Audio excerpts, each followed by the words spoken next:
அனைவருக்கும் வணக்கம். உங்க கிருஷப் அகாடமில இருந்து வினிதா. இந்த வீடியோல பாத்தீங்க அப்படின்னா நம்ம 6ஆம் வகுப்பு புத்தகத்தில் இருக்கக்கூடிய இந்திய அரசியலமைப்பு சட்டம் பாடம் தான் பார்க்க போறோம். இந்த பாடத்தை பொறுத்த வரைக்கும் 10ஆம் வகுப்பு இந்திய அரசியலமைப்பு பாடம் இருக்கு பாத்தீங்களா, நம்ம பார்த்துட்டோம் ஆல்ரெடி. அதில் இருக்கக்கூடிய தகவல் தான் அதை விட கம்மியா இங்க வந்து கொடுத்துருப்பாங்க. சின்ன சின்ன பேசிக்கான பாயிண்ட்ஸ் வந்து இங்க கொஞ்சம் கொஞ்சம் இருக்கும். ஓகேங்களா, கிட்டத்தட்ட ஒரு 15 பாயிண்ட் முக்கியமான பாயிண்ட் இங்க கொடுத்துருப்பாங்க. அதை நல்லா பார்த்துக்கிட்டா போதுமானது. அது போக சின்ன சின்ன தகவல் கொஞ்சம் எக்ஸ்ட்ராவாக கொடுத்துருப்பாங்க. ஓகேங்களா, அது போக இது பார்த்தீங்கன்னா ஒரு 6ஆம் வகுப்பு மாணவர்களுக்கு புரிகிற மாதிரி இந்திய அரசியலமைப்பு சட்டம்னா என்னன்னு சொல்லணும் அவங்களுக்கு. அதனால் என்ன பண்ணியிருப்பாங்கன்னா, ஆரம்பத்தில் ஒரு வீட்டில் நடக்கக்கூடிய நிகழ்வுகளை வச்சு பாலிட்டியோட ரிலேட் பண்ணி அதுக்கு வந்து அவங்க மாணவர்கள் அந்த பசங்க வந்து கேட்குறக்கு அவங்க அப்பா வந்து பதில் சொல்கிற மாதிரி ஆரம்பத்தில் அப்படியே ஆரம்பிச்சிருப்பாங்க. இந்திய அரசியலமைப்பு சட்டம்னா என்ன, குடியரசு தினம்னா என்ன அப்படிங்கிற மாதிரி என்ன பண்ணியிருப்பாங்கன்னா அந்த ஆரம்ப மாணவர்களுக்கு புரிகிற மாதிரி கொடுத்துருப்பாங்க. ஓகேங்களா, அதனால் இது முன்னாடி இருக்கிறதெல்லாம் பார்த்திங்கன்னா சும்மா ஒரு கதை மாதிரி தான் இருக்கும். அவங்களுக்குள்ளே பேசி அதை எக்ஸ்பிளைன் பண்ணுறீங்க அந்த மாதிரி தான் இருக்கும். ஓகேங்களா, அது நமக்கு தேவை கிடையாது. நமக்கு என்னென்னா இதில் இருக்கக்கூடிய பாயிண்ட்ஸ், எக்ஸாம் பாயிண்ட் ஆஃப் வியூவில் என்னென்ன பாயிண்ட்ஸ் இருக்கோ அதெல்லாம் நம்ம பார்க்க வேண்டியது இருக்குது. 10ஆம் வகுப்பில் கொடுத்துருக்கூடிய பாயிண்ட்ஸ் எல்லாமே இங்கே ரிப்பீட் ஆகிருக்கும் ஒரு பாயிண்ட். ஓகேங்களா, பாருங்கள். நமது அரசியலமைப்பு சட்டம் 1950ஆம் ஆண்டு ஜனவரி மாதம் 26ஆம் நாள் நடைமுறைக்கு வந்தது. அதைத்தான் நாம் குடியரசு தினமாக கொண்டாடுகிறோம். இந்த பாயிண்ட் ஞாபகம் இருக்குங்களா? நம்முடைய அரசியலமைப்பு சட்டம் எப்போதுங்க ஏற்றுக்கொள்ளப்பட்டது? 1949ஆம் ஆண்டு நவம்பர் 26 ஏற்றுக்கொள்ளப்பட்டது. எப்போ நடைமுறைக்கு வந்தது? ஜனவரி 26, 1950 இந்திய அரசியலமைப்பு நடைமுறைக்கு வந்தது. இது ஃபர்ஸ்ட் பாயிண்ட் சொல்கிறாங்க. அடுத்தது என்ன சொல்கிறாங்கன்னா, இந்த ஜனவரி 26 ஏன் நடைமுறைக்கு வந்தது அப்படிங்கிறதுக்கு சில காரணங்கள் இருக்குன்னு சொல்கிறாங்க. பாருங்கள், அந்த நாளில் நம்முடைய அரசியலமைப்பு சட்டம் நடைமுறைக்கு வந்ததற்கு வேறு பல காரணங்களும் உண்டு. ஜனவரி 26 அரசியலமைப்பு சட்டம் நடைமுறைக்கு வந்ததுனால நம்ம குடியரசு தினமாக கொண்டாடுறோம். ஓகே, ஆனால் அரசியலமைப்பு சட்டம் ஏன் அன்னைக்கு நடைமுறைக்கு வந்தது அப்படிங்கிறதுக்கு சில காரணங்கள் இருக்குன்னு சொல்கிறாங்க. அதில் ஒரு முக்கியமான காரணம் என்ன அப்படின்னு பார்த்தீங்கன்னா, 1929ஆம் ஆண்டில் லாகூரில் கூடிய காங்கிரஸ் மாநாடை பொறுத்த வரைக்கும் வருடம் என்ன பண்ணுவாங்கன்னா காங்கிரஸ் மாநாடு கூடும். அப்போ 1929ஆம் ஆண்டு எங்கே வந்து காங்கிரஸ் மாநாடு கூடியிருக்கு? எந்த பகுதியில்? லாகூரில் கூடியிருக்கு. ரொம்ப ரொம்ப முக்கியமான மாநாடு லாகூர் காங்கிரஸ் மாநாடு. அந்த மாநாட்டில் முழு சுயராஜ்யத்தை அடைவது என்ற முழக்கம் வலுப்பெற்றது. பூர்ண ஸ்வராஜ், முழு சுயராஜ்யத்தை அடையணும் நம்ம. ஓகேங்களா, இன்னொருத்தரை நம்மளை ஆளக்கூடாது, அதாவது அவங்களோட கண்ட்ரோலில் நம்மளும் ஒரு கண்ட்ரோல் பண்ணிட்டு அப்படிலாம் இருக்கக்கூடாது. ஃபுல் கண்ட்ரோல் நம்மக்கிட்ட வரணும் அப்படிங்கிறத முழு சுயராஜ்யம் அப்படின்னு சொல்கிறாங்க. ஓகேங்களா, பேர்லேயே இருக்கு பாருங்க, சுயராஜ்யம், சுயமாக நம்ம ஆட்சி பண்ணணும், அதுதான் முழு சுயராஜ்யம் அப்படின்னு சொல்லி. அப்போ முழு சுயராஜ்யத்தை அடைவது அப்படிங்கிற முழக்கம் எந்த மாநாட்டில் வலுப்பெற்றதுன்னு கேட்கலாம். 1929 லாகூரில் கூடிய காங்கிரஸ் மாநாட்டில் வலுப்பெற்றது. ஓகேங்களா, அப்போ 1929 அது வலுப்பெற்றதா? அதனை தொடர்ந்து 1930 ஜனவரி 26 அன்று முழு சுதந்திர நாளாக கொண்டாடப்பட்டது. அப்போ முழு சுயராஜ்யம்தான் வேணும் அப்படிங்கிறது முழக்கம் வலுப்பெற்று அதுக்காக நம்ம சுயராஜ்ய தினம் நம்ம கொண்டாட ஆரம்பித்தோம். எப்போ? 1930 ஜனவரி 26. இதை தான் நம்ம பூர்ண ஸ்வராஜ் தினமாக நம்ம கொண்டாடணும். பின்னால் இந்த ஜனவரி 26 என்ன ஆயிடுச்சு? குடியரசு தினமாக ஆயிடுச்சு. அப்போ இது முழு சுதந்திர நாள், முழு சுயராஜ்ய நாள் அப்படிங்கிறதான் குடியரசு தினமாக மாறிடுச்சுன்னு சொல்கிறாங்க. இதுக்கு காரணம் இது ஒரு காரணம். அப்போ குடியரசு தினம் எந்த நாளில் அரசியலமைப்பு சட்டம் நடைமுறைக்கு வந்த ஜனவரி 26 நம்ம குடியரசு தினமாக கொண்டாடுறோம். ஏன் ஜனவரி 26 அரசியலமைப்பு சட்டம் நடைமுறைக்கு வந்தது? ஏன்னா 1930 ஜனவரி 26 நம்ம முழு சுதந்திர நாளை நம்ம கொண்டாடி இருக்கிறோம். 1929 லாகூரில் கூடிய காங்கிரஸ் மாநாட்டுடைய அந்த முழக்கத்தின் அடிப்படையில் நம்ம ஜனவரி 26 முழு சுதந்திர நாளை கொண்டாடி இருக்கோம். ஓகேங்களா, இந்த 2 பாயிண்ட் இங்கே கொடுத்துருக்கிறது ரொம்ப ரொம்ப முக்கியமானது, அதை பார்த்துக்கோங்க. ஓகேங்களா, அடுத்தது பாருங்கள். வேறு என்ன முக்கியமான பாயிண்ட் அப்படின்னு பார்த்தீங்கன்னா, அரசியலமைப்பு சட்டம்னா என்ன, அதுக்கான டெஃபினேஷன் இங்கே கொடுத்துருக்காங்க பாருங்கள். நீங்கள் 6th புக்குன்னு சொல்லிட்டு அசால்ட்டாக விடக்கூடாது, கண்டிப்பாக பார்த்துக்கணும். அரசியலமைப்பு சட்டம் ஒரு நாட்டிற்கு தேவையான சில அடிப்படை விதிகள், கொள்கைகளை உருவாக்கி ஆவணப்படுத்துவதோடு தனது குடிமக்களின் உரிமைகள், கடமைகள் மற்றும் செயல்பாடுகளை பிறகு வரையறுக்கிறது. பிறகு அச்சட்டத்தின் துணையோடு தான் அந்நாடு ஆளப்படும். நம்ம பார்த்தோம்ல, ஒரு நாட்டுடைய நிர்வாகத்திற்கு தேவையான அடிப்படை கொள்கைகளை, அடிப்படை விதிகளை கொண்டது தான் என்னதுங்க அரசியலமைப்பு சட்டம். ஒரு நாட்டுடைய முன்னேற்றத்திற்கு அச்சாணியே என்னதான் அரசியலமைப்பு சட்டம். அப்போ அந்த அரசியலமைப்பு சட்டத்தில் என்ன இருக்கும்? அந்த நாட்டிற்கு தேவையான அடிப்படை விதிகள் இருக்கும், கொள்கைகள் இருக்கும், குடிமக்களுடைய உரிமைகள் இருக்கும், கடமைகள் இருக்கும், அவங்களுடைய செயல்பாடுகள், இது எல்லாம் அடங்கிய ஒரு ஆவணம் தான் என்னதுங்க அரசியலமைப்பு சட்டம் அப்படின்னு சொல்றாங்க. ஓகேங்களா? சரி, இந்திய அரசியலமைப்பு சட்டத்தில் எவையெல்லாம் இடம்பெற்றுள்ளன அப்படின்னு கேட்குறாங்க. அதுக்கு சொல்றாங்க பாருங்க. இந்திய அரசியலமைப்பு சட்டம் தான் நமது நாட்டின் உயர்ந்தபட்ச சட்டமாக விளங்குகிறது. இந்த பாயிண்ட் ரொம்ப முக்கியமானது. நிறைய சட்டங்கள் இருக்கு, ஓகேங்களா? அதில் உயர்ந்தபட்ச சட்டம் எதுங்க? இந்திய அரசியலமைப்பு சட்டம் தான். ஏன்னா இந்த இந்திய அரசியலமைப்பு சட்டத்தின் அடிப்படையில் தான் மற்ற சட்டங்கள்லாம் உருவாக்கப்படுது. அவங்க என்ன சொல்லியிருக்காங்களோ அதன் அடிப்படையில் தான் மற்ற சட்டங்களில் என்ன பண்ணுறாங்க, பாராளுமன்றம் உருவாக்குறாங்க. அப்போ நமது நாட்டின் உயர்ந்தபட்ச சட்டம் எதுங்க? இந்திய அரசியலமைப்பு சட்டம் தான். இந்திய அரசியலமைப்பு சட்டம் தான். அதில் என்னென்னலாம் இருக்குது? அடிப்படை அரசியல் கொள்கைகளை வரையறுப்பது, கட்டமைப்புகள், வழிமுறைகள், அதிகாரம் ஆகியவற்றை விளக்குவது, யார் யாருக்கு எதாவது கொள்கைகளை சொல்கிறது, மக்களுக்கான உரிமைகளை சொல்கிறது, கவர்மெண்ட் என்னென்னலாம் பண்ணணும், அவங்களுக்கான வழிகாட்டுதலை கொடுக்கறது, யார் யாருக்கு எதுல அதிகாரம் இருக்குன்னு சொல்கிறது, அது எல்லாத்தையுமே ஃபுல்லாக சொல்கிறது தான் அதில் இருக்குன்னு சொல்கிறாங்க. பாருங்கள், அரச நிறுவனங்களின் கடமைகளை பட்டியலிடுவது, அரச நிறுவனங்களுடைய கடமையில் என்னென்ன, குடிமக்களுடைய அடிப்படை உரிமைகள், கடமைகளை என்ன பண்ணுறது, நிர்ணயம் செய்வது, வழிகாட்டு நெறிமுறைகளை வழங்குவது, கவர்மெண்ட்டுக்கு ஒரு வழிகாட்டு நெறிமுறைகளை கொடுக்குறாங்களா, ஓகேங்களா, அதை கொடுக்கறது. அடுத்தது பார்த்திங்கன்னா ஆகியவற்றின் வழியே ஒரு ஒட்டுமொத்த கட்டமைப்பை நமக்கு தருகிறது. எல்லாமே அந்த அரசியலமைப்பு சட்டத்தில் இருக்கும்.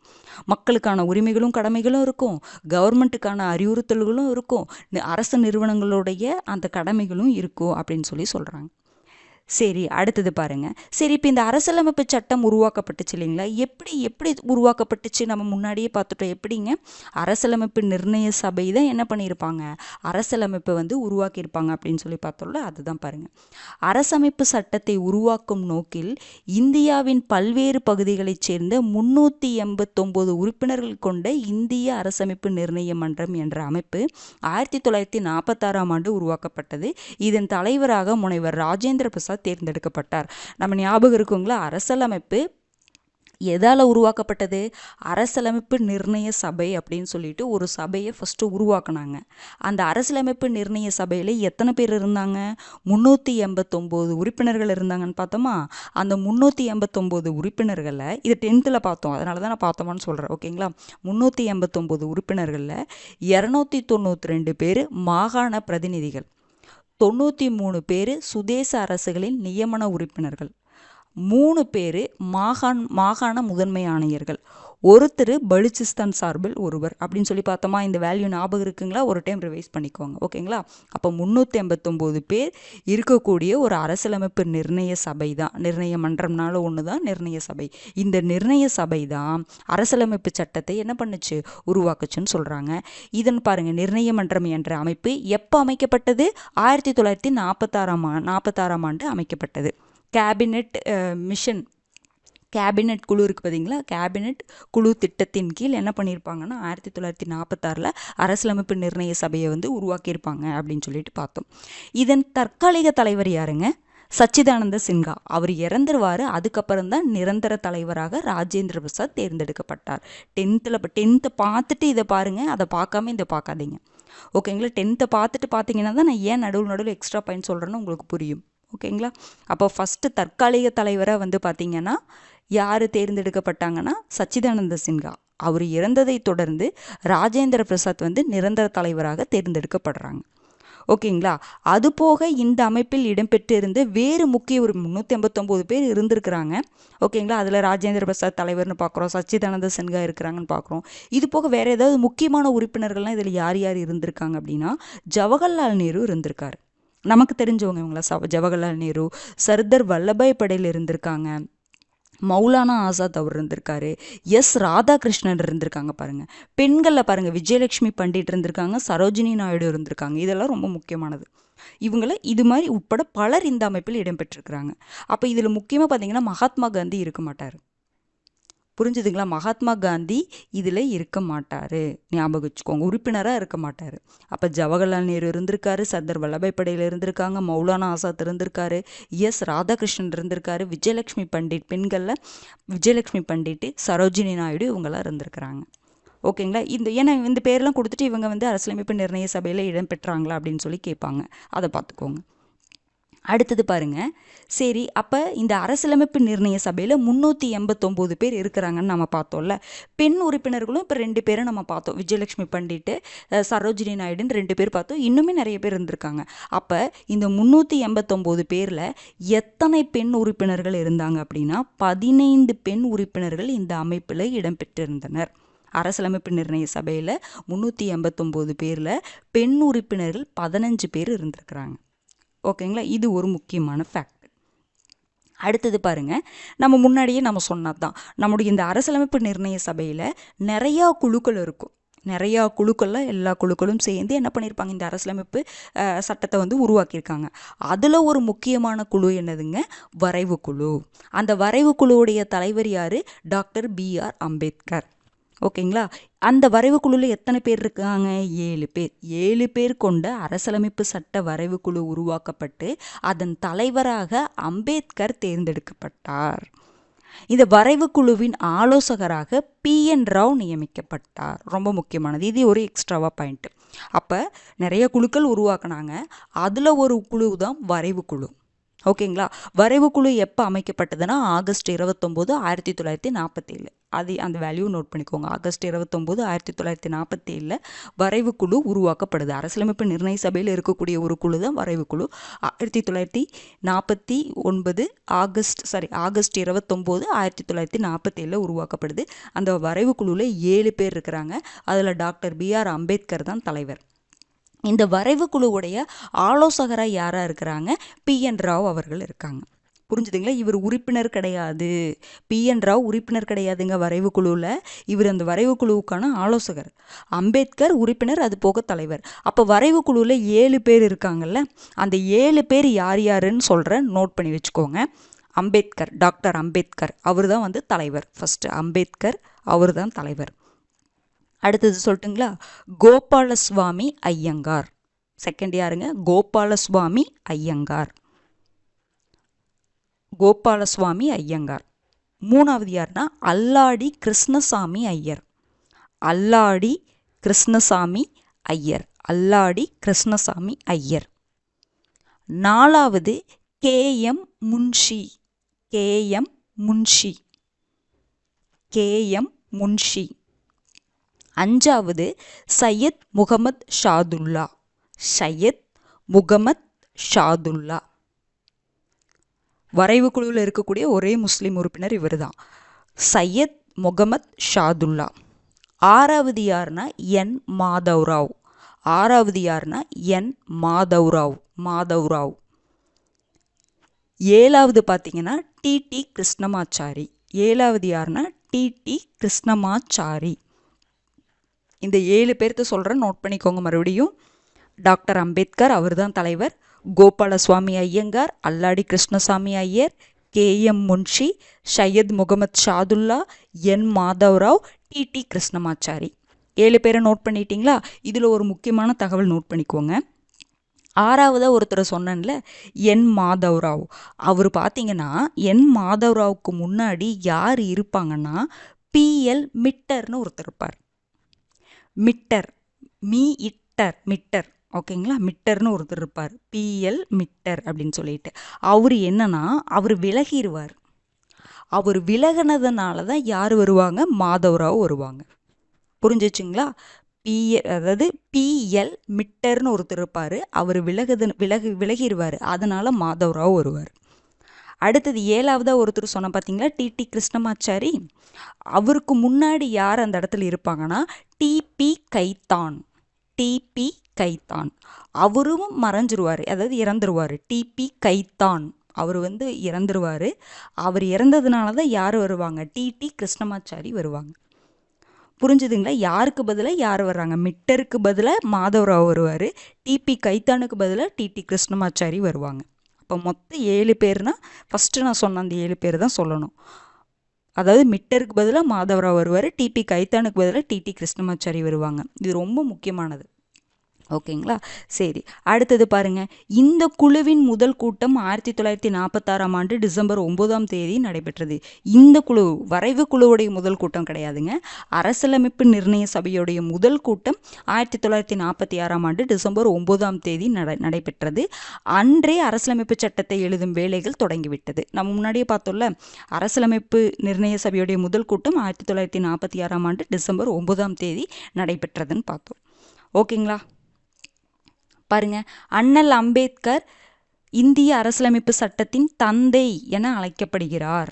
இந்த பாயிண்ட் நோட் பண்ணிக்கோங்க. அண்ணல் அம்பேத்கர், ஏன்னா இவர் தான் வரைவுக்குழுவுடைய தலைவராக இருந்து நம்மளுடைய இந்திய அரசியலமைப்பு சட்டத்தை உருவாக்குவதற்கு ஒரு முக்கிய பங்காற்றியவர் அம்பேத்கர் அவர்கள் தான். அதனால தான் அவர் இந்திய அரசியலமைப்பு சட்டத்தின் தந்தைன்னு நம்ம சொல்கிறோம்.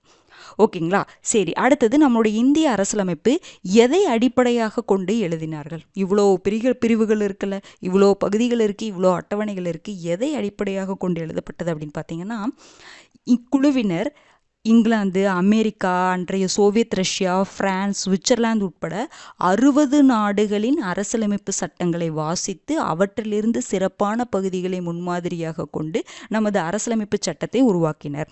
அப்போ இவங்க எழுதியிருக்காங்க, நம்மளுடைய அரசியலமைப்பு சட்டத்தை இந்த குழுவில் இருக்கிறவங்க தான் எழுதியிருக்காங்க. அரசியலமைப்பு நிர்ணய சபையில் இருக்கிறவங்க தான். அப்போ இவங்க எப்படி எழுதுனாங்க அப்படின்னா, 60 நாடுகளோட கிட்டத்தட்ட 60 நாடுகள், இங்கிலாந்து, அமெரிக்கா, சோவியத் ரஷ்யா, இந்த மாதிரி 60 நாடுகளுடைய அரசியலமைப்பு சட்டங்களில் என்ன பண்ணியிருக்காங்க, வாசித்து அதில் இருக்கக்கூடிய சிறப்பான விஷயங்களெல்லாம் அங்கங்கே எடுத்துக்கிட்டாங்க. அடிப்படை உரிமைகளை நம்ம யூஎஸ்ஏலேருந்து எடுத்தோம், அடிப்படை கடமைகளை நம்ம ரஷ்யாவிலேருந்து எடுத்தோம், அரசு நெறிமுறை கொள்கை கோட்பாடுகளை நம்ம அயர்லாந்துலேருந்து எடுத்தோம். இந்த மாதிரி ஒரு சிறப்பான விஷயங்களெல்லாம் நம்ம அப்படியே காப்பி பண்ணல. நம்ம முன்னாடியே சொன்ன மாதிரி அப்படியே காப்பி பண்ணல. அந்த கொள்கையை மட்டும், அந்த கான்செப்டை மட்டும் எடுத்துக்கிட்டு அதுக்கு தகுந்த மாதிரி நமக்கு தகுந்த மாதிரி அடிப்படை உரிமைகள் அந்த மாதிரிலாம் நம்ம உருவாக்கிக்கிட்டோம். அப்போ கிட்டத்தட்ட 60 நாடுகளை என்ன பண்ணியிருக்காங்க, அவங்க வாசித்து என்ன பண்ணியிருக்காங்க, இந்த அரசியலமைப்பு சட்டத்தை உருவாக்கியிருக்கிறாங்க. ஓகேங்களா? சரி, பாருங்க அடுத்தது. அதுக்கப்புறம் பார்த்தீங்கன்னா, இது ஒரே தொடர்ச்சியாக ஒரே முயற்சியில் எழுதினார்களான்னு கேட்டால் அப்படி கிடையாது. எழுதுகிறாங்க, அப்புறம் திருத்தம் பண்ணுறாங்க, எழுதுகிறாங்க, திருத்தம் பண்ணுறாங்க அப்படிங்கிற மாதிரி. அரசியலமைப்பு சட்டம் இறுதி செய்யப்படுவதற்கு முன்னர் சுமார் 2000 திருத்தங்கள் முன்வைக்கப்பட்டதுன்னு சொல்கிறாங்க. நம்ம பார்த்தோம்ல, 2473 திருத்தங்கள் முன்வைக்கப்பட்டது அப்படின்னு சொல்லி பார்த்தோம்ல. ஈஸியாக இது பண்ணலை, எழுதுகிறாங்க, அப்புறம் அதை திருத்தம் பண்ணுறாங்க. அப்படி கிட்டத்தட்ட 2473 திருத்தங்கள் பண்ணுறாங்க அப்படிங்கிற மாதிரி சொல்கிறாங்க. ஓகேங்களா? சரி, எப்போது இந்த சட்டம்? சரி, 1946 டிசம்பர் 9 ஃபஸ்ட்டு கூட்டம் அரசியலமைப்பு நிர்ணய சபையுடைய கூட்டம் கூடுது. சரி, எப்போது தான் எழுதி முடிக்கப்பட்டது? இதுக்கு எழுதி முடிக்கிறதுக்கு எவ்வளோ நாள் ஆச்சு அப்படின்னு பார்த்தீங்கன்னா, 2 வருஷம் 11 மாதங்கள் 18 நாட்கள் ஆச்சு. சில இடத்துல 17, 18 அப்படின்னு மாற்றி கொடுத்துருப்பாங்க. அது ஆப்ஷனுக்கு தகுந்த மாதிரி நீங்கள் பார்த்துக்கோங்க. ஓகேங்களா? கடந்த நிலையில் 1949ஆம் ஆண்டு நவம்பர் 26ஆம் நாள் முழுமையான அரசமைப்பு சட்டம் தயாரானது. அப்போ 1946 கூடின கூட்டம், அப்புறம் எழுத ஆரம்பித்து எவ்வளோ நாள் ஆச்சு? 2 வருஷம் 11 மாதம் 18 நாட்கள் எழுதுறதுக்கு என்ன பண்ணாங்க? கடந்த நிலையில் 1949 நவம்பர் 26 தான் அரசியலமைப்பு சட்டம் ரெடியாகி அதை ஏற்றுக்கொள்ளப்பட்டதுன்னு சொல்கிறாங்க. ஓகேங்களா? அப்போ இந்த அரசியலமைப்பு சட்டம் ஏற்றுக்கொள்ளப்பட்ட நாளை நம்ம என்னவா கொண்டாடுறோம்னா, இந்திய அரசியலமைப்பு சட்ட நாளாக கொண்டாடுறோம். இந்திய அரசியலமைப்பு நிர்ணய மன்றம் நமது அரசியலமைப்பு சட்டத்தை அன்றுதான் ஏற்றுக்கொண்டது. எப்போ? 1949 நவம்பர் 26 ஏற்றுக்கொண்டது. அப்போ நம்ம அரசியலமைப்பு சட்டம் ஏற்றுக்கொள்ளப்பட்ட அந்த நாளை ஆகையினால் தான் அந்த நாளை அரசியலமைப்பு சட்ட நாளாக ஆண்டுதோறும் நாம் கொண்டாடுகின்றோம். முன்னாடி பார்த்திங்கன்னா இந்த நவம்பர் 26 அப்படிங்கிறது லா டே, ஒரு சட்ட நாளாக தான் நம்ம கொண்டாடிட்டு இருந்தோம். 2015 தான் இந்தியன் கான்ஸ்டிடியூஷன் டேவா, அரசியலமைப்பு இந்திய அரசியலமைப்பு தினமாக 2015 நம்ம கொண்டாடிட்டு இருக்கிறோம். முன்னாடி அது ஒரு நார்மலாக ஒரு சட்ட நாள். அரசியலமைப்பு ஏற்றுக்கொள்ளப்பட்ட நாள் எப்போங்க? நவம்பர் 26, 1949. அரசியலமைப்பு ஏற்றுக்கொள்ளப்பட்ட அந்த நாளை 2015ஆம் ஆண்டிலிருந்து நம்ம என்ன நாளாக கொண்டாடிட்டு இருக்கிறோம்? இந்திய அரசியலமைப்பு தினமாக நம்ம கொண்டாடிட்டு இருக்கிறோம். 2015 தான். ஓகேங்களா? நடைமுறைக்கு வந்த நாளை நம்ம குடியரசு தினமாக கொண்டாடிட்டு இருக்கோம். ஏற்றுக்கொள்ளப்பட்ட நாளை அரசியலமைப்பு தினமாக நம்ம கொண்டாடிட்டு இருக்கிறோம். ஓகேங்களா. சரி, இப்போ இந்த அரசியலமைப்பு சட்டத்தை உருவாக்குவதற்கு எவ்வளோ செலவாச்சுன்னா 64 லட்சம் ரூபாய் இதற்கென செலவிடப்பட்டதுன்னு சொல்கிறாங்க. பாருங்கள், 64 லட்சம் ரூபாய். சரி, நம்மளுடைய அரசியலமைப்பு சட்டத்துடைய நோக்கம் என்ன அப்படின்னு கேட்குறாங்க. அதுக்கு என்ன சொல்கிறாங்கன்னா, நம்முடைய அரசியலமைப்பு சட்டத்துடைய நோக்கம், கொள்கை, லட்சியம் இது எல்லாமே எதில் இருக்குன்னு நம்ம பார்த்தோம். நம்மளுடைய அரசியலமைப்புடைய முகவுரையில் இருக்குன்னு சொல்லி பார்த்தோமா. அதுதான் சொல்கிறாங்க, நமது அரசியலமைப்பு சட்டத்தின் முகப்புரை ஒவ்வொரு இந்தியருக்குமான நீதி, சுதந்திரம், சமத்துவத்தை உறுதி செய்வதோடு சகோதரத்துவத்தையும் வலியுறுத்துகிறது. அப்போ அரசியலமைப்பு சட்டத்துடைய நோக்கம் என்னன்னு கேட்கும்பொழுது அது எதில் இருக்குது? ஒரு சிம்பிளாக நம்மளுடைய முகவுரையில் கொடுத்துருக்காங்க. இறையாண்மை மிக்க சமதர்ம சமய சார்பற்ற மக்களாட்சி குடியரசு கொண்ட நாடு நம்ம நாடு. இந்த நாட்டில் சமூக பொருளாதார அரசியல் நீதி இருக்கும். ஓகேங்களா. சுதந்திரம், சமத்துவம், சகோதரத்துவம் இந்த 3 விஷயங்களும் இருக்கும் அப்படின்னு சொல்லி அந்த இதில் கொடுத்துருப்பாங்க. சுதந்திரம் கொடுக்கணும், சகோதரத்துவம் இருக்கணும், சமத்துவம் இருக்கணும் அப்படின்னு சொல்லி நம்ம பார்த்தோம். ஞாபகம் இருக்குங்களா முகவுரையில்? அதை தான் இங்கே கொடுத்துருக்குறாங்க. ஓகேங்களா. பாருங்க, அடுத்தது சரி முகப்புரைன்னு சொல்கிறீங்களே, முகப்புரைன்னா என்ன? இதுதான். இந்த பாக்ஸை நீங்கள் நல்லா படித்து வச்சுக்கணும். தமிழில் இருக்கக்கூடிய பாக்ஸ் இருக்கும். நீங்கள் கூகுள் சர்ச் பண்ணிங்கன்னு வச்சுக்கோங்களேன், தமிழில் உங்களுக்கு இது கிடைக்கும். இங்கிலீஷில் படிச்சுக்கிட்டிங்கன்னா ரொம்ப நல்லது தான். தமிழில், அதாவது அந்த வேர்டு தமிழ்லையும் நமக்கு டிரான்ஸ்லேட் பண்ண தெரியணும், தமிழ்லையும் நமக்கு தெரிஞ்சு வச்சுக்கணும். ஓகேங்களா, ரெண்டுமே முக்கியம்தான். அப்போ இது எடுத்து பார்த்து வச்சுக்கோங்க. அப்போ முகப்புரை அப்படின்னா என்ன அப்படின்னு சொல்லி கேட்குறாங்க. அது என்னதுங்க? நம்ம அரசமைப்பில் என்ன இருக்குது? அரசியலமைப்புடைய ஒரு இண்டெக்ஸ் பேஜ் தான் என்னதுங்க முகப்புரை அப்படின்னு சொல்லி பார்த்தோமா. அரசியலமைப்பு சட்டத்துடைய முன்னுரை தான் முகப்புரை என்று அழைக்கப்படுகிறது. அந்த முகப்புரையில் இந்தியாவை என்னன்னு சொல்கிறாங்க, என்னன்னு வரையறை கொடுக்குது? இறையாண்மை மிக்க சமத்துவ சமத்துவ இல்லைன்னா சமதர்ம, எப்படி வேணாலும் சொல்லலாம். சமதர்ம, மதச்சார்பின்மை, மதச்சார்பற்ற மக்களாட்சி இல்லைன்னா என்ன சொல்லலாம், ஜனநாயக குடியரசு என்று வரையறை செய்கிறது. கேட்கலாம், முகவுரை நம்முடைய இந்தியாவை எப்படி வரையறை செய்கிறது? எப்படிப்பட்ட நாடாக வரையறை செய்கிறது? இறையாண்மை மிக்க சமதர்ம சமய சார்பற்ற மக்களாட்சி குடியரசாக வரையறை செய்கிறது. சமதர்மத்துக்கு பதிலாக சமத்துவம்னு கொடுத்துருக்காங்க. வேர்டு ஒன்று தான், அதுக்கான விளக்கம் ஒன்று தான். மதச்சார்பின்மைனாலும் ஒன்று தான், சமய சார்பற்ற அப்படின்னாலும் ஒன்று தான், ஜனநாயகனாலும் ஒன்று தான், மக்களாட்சினாலும் ஒன்று தான். ஓகேங்களா. இதெல்லாம் பார்த்த பாயிண்ட்டு தாங்க, பார்த்துக்கோங்க. அடுத்தது பாருங்க. சரி, இப்போ இறையாண்மைன்னு சொல்கிறோம்ல, இறையாண்மை என்பது எதை குறிக்கிறது? இறையாண்மைனா என்ன? அரசியலமைப்பு சட்டம் இந்திய மக்களுக்கு முழு அதிகாரத்தை கொடுத்துருக்குது. ஒன்று, இது இறையாண்மை அப்படிங்கிறதுக்கான விளக்கத்தை சொல்கிறாங்க. அரசியலமைப்பு சட்டம் இந்திய மக்களுக்கு தான் என்னதுங்க, முழு அதிகாரத்தை கொடுத்துருக்குது. நாடாளுமன்ற மற்றும் சட்டமன்ற உறுப்பினர்கள் மக்களால் தேர்ந்தெடுக்கப்படுகிறார்கள். அவர்களிடம் நிறைவேற்றக்கூடிய அதிகாரம் இருக்கிறது. இப்படியாக ஒரு நாட்டின் உச்சநிலை அதிகாரத்தையே இறையாண்மை. அப்போ அதாவது நம்ம ஏதோ ஒரு சட்டம் கொண்டு வரதுன்னா யார் இயற்றுறாங்க? பாராளுமன்றம் தான் இயற்றுறாங்க. ஓகேங்களா. ஆனால் அந்த பாராளுமன்றத்தில் யார் இது பண்ணுறாங்க? பாராளுமன்றம் மாநில அளவில் மாநில சட்டமன்றம் தான் சட்டம் இயற்றுறாங்க. அப்போ இந்த உறுப்பினர்களெல்லாம் அந்த சட்டம் இயற்றக்கூடிய அந்த உறுப்பினர்களை யார் தேர்ந்தெடுக்கிறா? நம்ம தான் தேர்ந்தெடுக்கிறோம், மக்கள் தான் தேர்ந்தெடுக்கிறோம். அப்போது இந்திய மக்களுக்கான முழு அதிகாரத்தை சொல்கிறாங்க. இன்னொன்று என்னென்னா, இப்படியாக ஒரு நாட்டுடைய உச்சநிலை அதிகாரத்தை, ஏன்னா அந்த நாடு தான் அங்கே இருக்கக்கூடிய மக்கள் தான் என்ன பண்ணுறாங்க? சட்டத்தை, அந்த உறுப்பினர்கள் பிரதிநிதிகள் தான் என்ன பண்ணுறாங்க? சட்டத்தை இயற்றுறாங்க. வேற இன்னொரு கண்ட்ரி, இன்னொரு நாட்டில் இருக்கிறவங்க நமக்கான சட்டத்தை இயற்ற கிடையாது. அது 2 விஷயம். ஒன்று, அந்த நாட்டில் இருக்கக்கூடிய மக்களால் தேர்ந்தெடுக்கப்பட்ட பிரதிநிதிகள் தான் என்ன பண்ணுறாங்க அப்படின்னா சட்டத்தை இயற்றுவதற்கான அதிகாரத்தை கொண்டிருக்கிறார்கள். அப்படிங்கும் பொழுது அந்த இடத்துல மக்களுக்கான அதிகாரமும் பேசப்படுது, மக்களால் தேர்ந்தெடுக்கப்பட்ட பிரதிநிதிகளுடைய அதிகாரமும் அதாவது பேசப்படுது அந்த இடத்துல. புரிஞ்சுதுங்களா? வேற ஒருத்தர் இங்கே வர முடியாது. அப்போ ஒரு நாட்டின் உச்சநிலை அதிகாரத்தை தான் நம்ம என்ன சொல்கிறோம்? இறையாண்மை அப்படின்னு சொல்கிறோம். இன்னொருத்தர் யார் நமக்கான சட்டத்தை யாரும் இயற்றலை. பாராளுமன்ற உறுப்பினர்களும் சட்டமன்ற உறுப்பினர்கள் தான் ஏற்றுறாங்க. ஆனால் அவங்க யார் தான்? நம்ம தேர்ந்தெடுத்த உறுப்பினர்கள் தானே அவங்க. அப்போ இந்த இடத்துல மக்களுடைய அந்த அதிகாரத்தை பற்றி மக்கள் கையில் கொடுக்கப்பட்ட இந்த முழு அதிகாரம் தான் நம்ம என்ன சொல்கிறோம்? இறையாண்மை அப்படின்னு சொல்கிறோம். அது ஒன்று. இன்னொரு நாடு நம்மளை கண்ட்ரோல் பண்ணலை, அதுவும் இறையாண்மை நம்ம சொல்லுவோம். ஓகேங்களா. அடுத்தது பாருங்க, மதச்சார்பின்மை அப்படின்னா என்ன? மக்கள் தங்கள் விருப்பப்படி வெவ்வேறு இறை மத நம்பிக்கை கொண்டவர்களாக இருக்க அனுமதிக்கும் சட்டம் அவர்களுக்கு ஒரே விதமான பாகுபாடற்ற உரிமைகளை வழங்குகிறது. அதாவது என்னன்னா, மதச்சார்பற்ற அப்படின்னா என்னதுன்னா, மக்கள் எந்த கடவுளை வேணாலும் எந்த மதத்தை வேணாலும் பின்பற்றலாம், எந்த மதத்தை பின்பற்றாமல் கூட இருக்கலாம். அதுதான் மதச்சார்பற்ற நாடு. ஒரு மதத்தை அடிப்படையாக வச்சு ஆட்சி செய்யக்கூடிய நாடு இந்தியா கிடையாது. யார் வேணாலும் எந்த கடவுளை வேணாலும் வணங்கலாம், அதே மாதிரி வணங்காமையும் இருக்கலாம். அதற்கான சுதந்திரம் அவங்களுக்கு வழங்கப்பட்டிருக்கு. ஓகேங்களா? அடுத்தது பாருங்க, அரசிற்கான மதம், அரசுக்குன்னு ஒரு கவர்மெண்ட்டுக்குன்னு ஒரு மதம் என்ற ஒன்று கிடையாது. மதச்சார்பற்ற நாடுல அப்படி இருக்கக்கூடாது.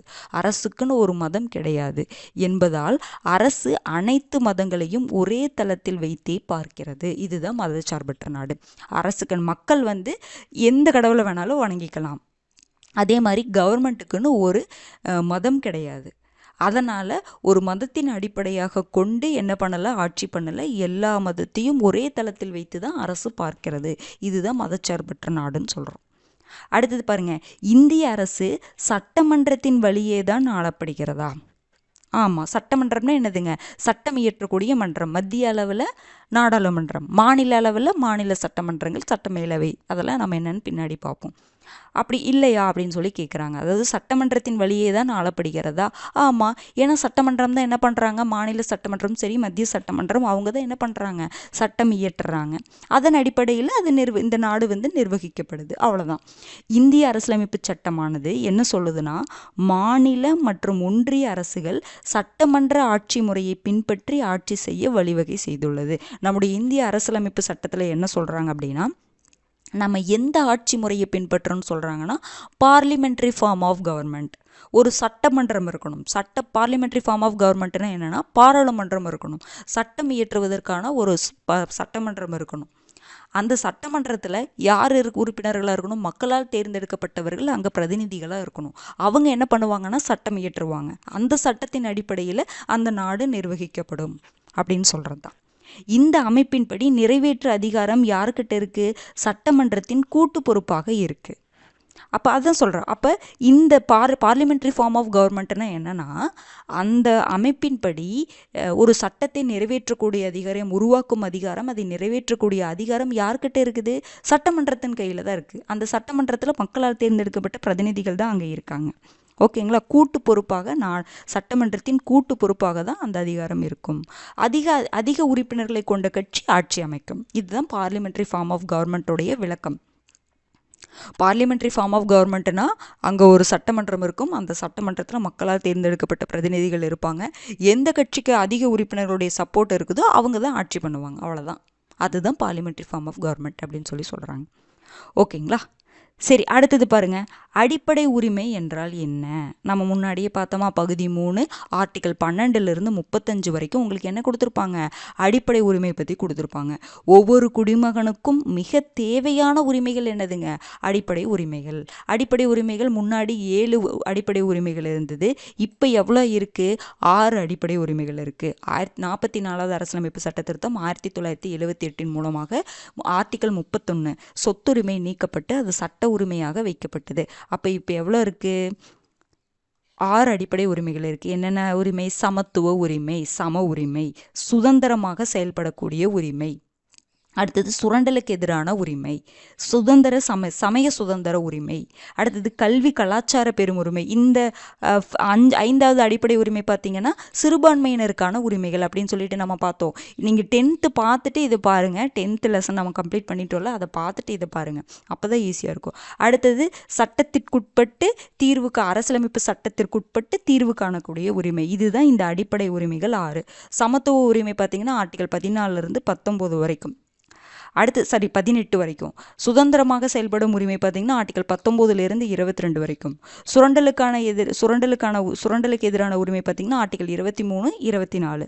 சமய சுதந்திர உரிமை 25 to 28. கல்வி கலாச்சார உரிமை பார்த்தீங்கன்னா 29, 30. சட்டத்திற்குட்பட்டு தீர்வு காணும் உரிமை பார்த்தீங்கன்னா ஆர்டிகல் 32. இதெல்லாம் ஞாபகம் இருக்குங்களா? இதெல்லாம் நம்ம முன்னாடியே பார்த்தது. அடுத்தது பாருங்க, அடுத்தது வழிகாட்டு நெறிமுறை கொள்கை கோட்பாடுகள் நம்ம பார்த்தோமா? வழிகாட்டு நெறிமுறை என்று கூறினீர்களே, அப்படி என்றால் என்ன அப்படின்னு சொல்லி கேட்குறாங்க. அதில் நம்ம என்ன பார்த்தோம் 10th டிபிஎஸ்பின்னு பார்த்தோமா, directive principles of state policy, அரசு நெறிமுறை கொள்கை கோட்பாடுகள். இது எந்த பகுதியில் இருக்குது? பகுதி 4 ஆர்டிக்கல் 36லேருந்து 51 வரைக்கும் இருக்குன்னு பார்த்தோமா. அப்போ வழிகாட்டு நெறிமுறை அப்படின்னா என்னது? அரசுகள் சட்டம் இயற்றும் போதும் ஆட்சி செய்யும் போதும் கவனத்தில் கொள்ள வேண்டிய சில வழிகாட்டல்களை அரசியலமைப்பு சட்டம் வழங்கியுள்ளது. இவை கட்டாயமாக நடைமுறைப்படுத்த வேண்டியவை அல்ல என்றாலும் கவனத்தில் கொள்ளப்பட வேண்டியவை. அப்போ அரசு நெறிமுறை கொள்கை கோட்பாடுகள்னா என்னது? அரசுக்கான ஒரு அறிவுறுத்தல் அப்படின்னு பார்த்தோம், ஞாபகம் இருக்குங்களா? ஒரு கவர்மெண்ட்டு ஒரு சட்டம் இயற்றினாலும் சரி, ஆட்சி செய்யும் பொழுதும் சரி, இந்த டிபிஎஸ்பியில் கொடுத்துருக்கக்கூடிய அந்த அரசுக்கான அறிவுறுத்தல்களையும் என்ன பண்ணணும்? கவனத்தில் எடுத்துக்கிட்டு ஆட்சி செய்யணும், கவனத்தில் எடுத்துக்கிட்டு சட்டம் இயற்றணும். இது நீதிமன்றம் கட்டாயமாக இதை செய்யணும்னு என்ன பண்ண முடியாது. நீதிமன்றம் கவர்மெண்ட்டை கட்டாயப்படுத்த முடியாது. இருந்தாலும் இது இருந்துச்சுன்னா அந்த நாடு நல்லாயிருக்கும் அப்படின்னு சொல்லி சொல்கிறாங்க. சமுதாய நலனை மக்களுக்கு கொடுப்பது தான் இந்த அரசுக்கு வழிகாட்டு நெறிமுறை கொள்கை கோட்பாடுகளுடைய நோக்கம் அப்படின்னு சொல்லியிருப்பாங்க. ஓகேங்களா, ஞாபகம் இருக்குங்களா? இதை நம்ம பார்த்தோம். அடுத்தது வயது வந்தோர் வாக்குரிமை அப்படிங்கிறது என்னதுங்க? முன்னாடிலாம் பார்த்தீங்கன்னா சொத்து இருக்கணும், கல்வி படிச்சிருக்கணும், அப்புறம் பார்த்திங்கன்னா வரி கட்டுறவங்க தான் என்ன பண்ணணும்? வாக்கு செலுத்த முடியும், ஓட் போட முடியும். ஆனால் இன்றைக்கி அப்படி கிடையாது. 18 வயசு ஆன எல்லாருமே என்ன பண்ணலாம்? ஓட் போடலாம். அதுதான் வயது மட்டும்தான், அதை மட்டும்தான் ஒரு இதாக வச்சுருக்காங்க, கண்டிஷனாக வச்சுருக்காங்க. மற்றபடி இனம், மதம், பாலினம் இதன் அடிப்படையில் எந்த பாகுபாடும் அதில் காட்டக்கூடாது. ஓகேங்களா, பாருங்கள். 18 வயது பூர்த்தியான இந்திய குடிமகன் ஒவ்வொருவரும் வாக்களிக்கும் உரிமையை பெறுகிறார்கள். இந்த உரிமையை அவர்கள் பெறுவதற்கு சாதி, மதம், பாலினம், பொருளாதார அடுக்கு உட்பட எதுவும் தடையாக இருக்க முடியாது. இதுதான் இந்த வயது வந்தோர் வாக்குரிமைக்கான டெஃபினிஷன். இதுதான். 18 வயசான எல்லாருமே வாக்களிக்கலாம். இந்த வாக்களிக்கிறதுக்கு இவங்க இந்த ஜாதி, இந்த மதம், இந்த பாலினம், இந்த இவங்களுக்கு பொருளாதாரம் கம்மியாக இருக்குது அப்படின்னு சொல்லிட்டு எந்த காரணத்தையும் காட்டி வாக்களிக்க தடுக்கக்கூடாது. அதுதான் வயது வந்தோர் வாக்குரிமைன்னு சொல்கிறாங்க. ஓகேங்களா. அடுத்தது என்னதுன்னா அடிப்படை கடமைகளை பற்றி இங்கே கொடுத்துருப்பாங்க.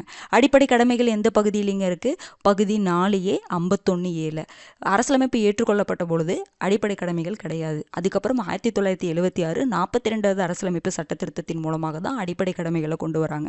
அடிப்படை கடமைகள் எத்தனை அடிப்படை கடமைகள் இருக்குது? 11 அடிப்படை கடமைகள் இருக்குது.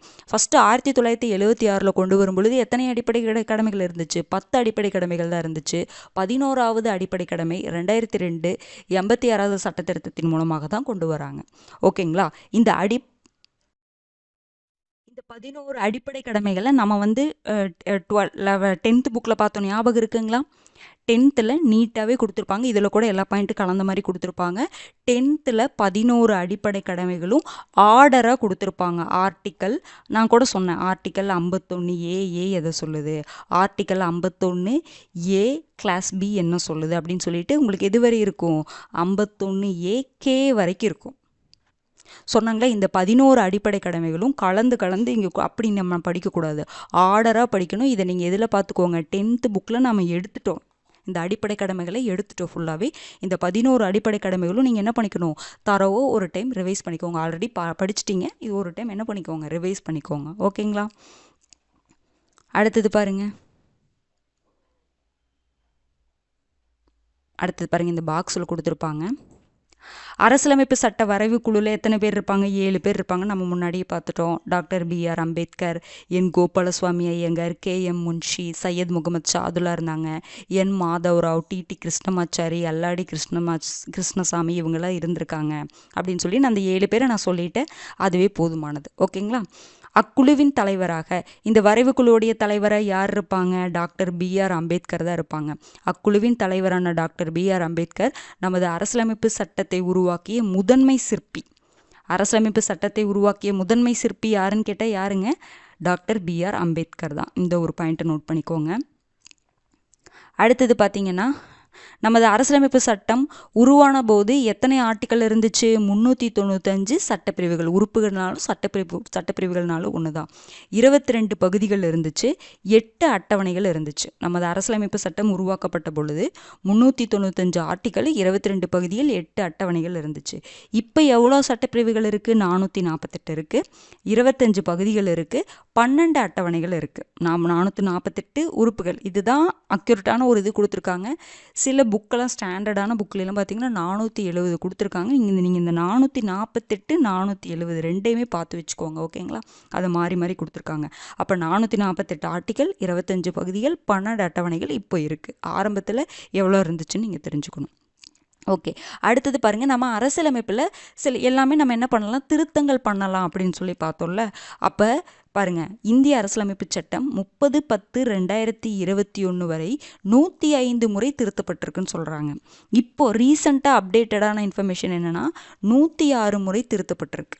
நம்மளுடைய இந்திய அரசியலமைப்பு சட்டம் இப்போ வரைக்கும் எத்தனை முறை திருத்தப்பட்டிருக்குன்னா 106 முறை திருத்தப்பட்டிருக்கு. 106வது திருத்தச் சட்டம் என்னதுங்க? மக்களவையிலும் மாநில சட்டமன்றங்களிலும் பெண்களுக்கான இடஒதுக்கீடு 33% இடஒதுக்கீடை பற்றி பேசுகிறதா இந்த 106வது திருத்தச் சட்டம், அரசியலமைப்பு திருத்தச் சட்டம். அதனால் நாரி சக்தி வந்தன் அதிநயம் அப்படின்னு சொல்லி சொல்லுவோம். நோட் பண்ணி வச்சுக்கோங்க. 106வது அரசியலமைப்பு திருத்தச் சட்டம் எதை பற்றிங்க சொல்லுது?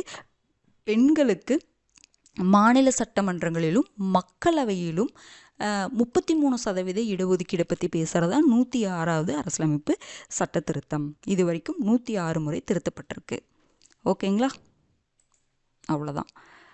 பாருங்கள், அடுத்தது இந்திய அரசியலமைப்பு சட்டத்தின் உண்மை பிரதிகள் எது? உண்மை பிரதிகள் பார்த்திங்கன்னா ஹிந்திலையும் ஆங்கிலத்திலையும் இருக்கும். அது இப்போ எங்கே இருக்குதுன்னு பார்த்திங்கன்னா நாடாளுமன்ற நூலகத்தில் ஹீலியம் வாயு நிரப்பப்பட்ட பேழையில் வைத்து பாதுகாக்கப்பட்டு வருகிறதுன்னு சொல்கிறாங்க. இந்திய அரசியலமைப்பு சட்டத்துடைய உண்மை பிரதிநிதிகள் நாடாளுமன்ற நூலகத்தில் ஹீலியம் வாயு நிரப்பப்பட்ட பேழையில் வைத்து பாதுகாக்கப்பட்டு வருகிறதுன்னு சொல்கிறாங்க. சரி, பாருங்க, அடுத்தது இந்த மாதிரி ஒவ்வொரு லெசனுக்கு பின்னாடி இந்த கலைச்சொற்கள்னு கொடுத்துருக்காங்க பார்த்தீங்களா? இதில் டெஃபினிஷனில் கொடுத்துருப்பாங்க. மக்களாட்சின்னா என்னது? மக்களால் மக்களுக்காக நடத்த பெறும் ஆட்சி முறை தான் என்னதுங்க? மக்களாட்சி. ஏன்னா நம்ம ஓட் போட்டு நம்ம தேர்ந்தெடுத்த பிரதிநிதிகள் தான் நம்மளை ஆட்சி பண்ணுறாங்க. அதுதான் மக்களால் மக்களுக்காக நடத்த பெறும் ஆட்சி முறை. வரைவு குழுன்னா என்னதுங்க? அரசியலமைப்பு சட்ட வரைவை உருவாக்க அமைக்கப்பட்ட ஒரு குழு தான் என்னதுங்க? வரைவு குழு. இதோடைய தலைவர் தான் டாக்டர் அம்பேத்கர். இதில் 7 பேர் இருப்பாங்க அப்படின்னு பார்த்தோம். முகப்புரைன்னு என்னது? இந்திய அரசியலமைப்பு சட்டத்திற்கான அறிமுகம். மதச்சார்பின்மை அப்படிங்கிறதுக்கு என்ன டெஃபினேஷன்? அனைத்து மதங்களை சார்ந்தவர்களையும் சமமாக நடத்துறது. அரசுக்குன்னு ஒரு மதம் இருக்காது. அதெல்லாம் பார்த்தோமா? சமத்துவம் அப்படின்னு என்னது? அனைத்து மக்களுக்கும் சமத்துவ பொருளாதார நிலை, சமத்துவ வாய்ப்பு அளிக்கிறது. அடுத்தது இறையாண்மைக்கு இங்கே டெஃபினேஷன் கொடுத்துருக்காங்க பாருங்கள். அரசியலமைப்பு சட்டம் இந்திய மக்களுக்கு வழங்கப்பட்டுள்ள முழு அதிகாரம். அரசியலமைப்பு சட்டம் இந்திய மக்களுக்கு வழங்கப்பட்டுள்ள ஒரு முழு அதிகாரம் தான் என்னதுங்க? இறையாண்மை. ஓகேங்களா? அப்போ இதெல்லாம் இந்த மாதிரி ஒவ்வொரு லெசனுக்கு பின்னாடி இருக்கிறதெல்லாம் பார்த்துக்கணும். இதை பார்த்துட்டு நீங்கள் என்ன பண்ணணும் அப்படின்னா இந்த சரியான விடையை தேர்வு செய்க. இதெல்லாம் மேட்ச்சு இதெல்லாம் என்ன பண்ணி பாருங்கள், ஆன்சர் போட்டு சால்வ் பண்ணி பாருங்கள். ஓகேங்களா? இது 10th பார்த்தது அதே பாயிண்ட்டு தான் இங்கேயும் ரிப்பீட்டடாக பார்த்துருக்கோம். சின்ன சின்ன இன்ஃபர்மேஷன் எக்ஸ்ட்ராவாக இருக்குது. ஓகேங்களா? அதை கண்டிப்பாக பார்த்து நோட் பண்ணி வச்சுக்கோங்க. அடுத்த வீடியோவில் சந்திக்கலாம். நன்றி. 1 மார்க் கம்ப்ளீட் பண்ணிவிட்டுன்னு சொல்லுங்கள். ஓகேங்களா? அடுத்த வீடியோவில் சந்திக்கலாம்.